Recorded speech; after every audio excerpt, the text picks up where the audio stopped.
আসসালামু আলাইকুম প্রিয় দর্শক, আমি আজকে এসেছি একটি সত্যি একটা ভুল আমাদের মধ্যে মানে সবার মধ্যে প্রশ্ন জাগে এই প্রশ্নটা যে বারবারই যে হারোয়ার এমএলএ আব্দুল মাতিন সাহেব কোন দলে আছে, ঋতব্রত তৃণমূলে না মমতা ব্যানার্জি তৃণমূলে। এই ভুলটা আমি আজকে ভেঙে দিতে চাই। আর মুফতি আব্দুল মাতিন সাহেবও আছে আমাদের সঙ্গে। উনি কি বলছেন সেই বিষয় নিয়ে, ওনার কথা শুনলে আপনি বুঝতে পারবেন যে উনি কোন দলে আছে। তো মুফতি আব্দুল মাতিন সাহেব কি বলছেন কথাটাকে শুনুন। ঘাটে দিল্লিতে কাকুলি ঘোষদের এদের নেতৃত্বে হয়েছে। এইরকম একটা পরিস্থিতির সম্মুখীন কখনো হতে হবে এটা ভেবেছিলেন? সে আমি না ভাবলেও যারা একেবারে প্রত্যক্ষ রাজনীতিবিদ তাদের অন্তত ধরা পড়েছিল। তবে আমি এখনো বলছি, আমার দৃষ্টিভঙ্গিতে তৃণমূল কংগ্রেস একটাই, সেটা মমতা ব্যানার্জির।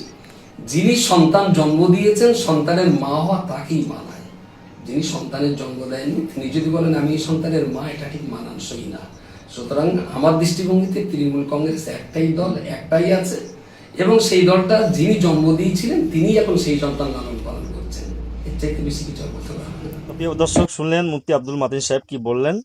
যে যে কথাটা বললেন এতে প্রমাণ হয় যে উনি কোনো দ্বিতীয় তৃণমূল বলে উনি বিবেচনা করেন না। দ্বিতীয় কোনো তৃণমূল বলে কিছুই নেই।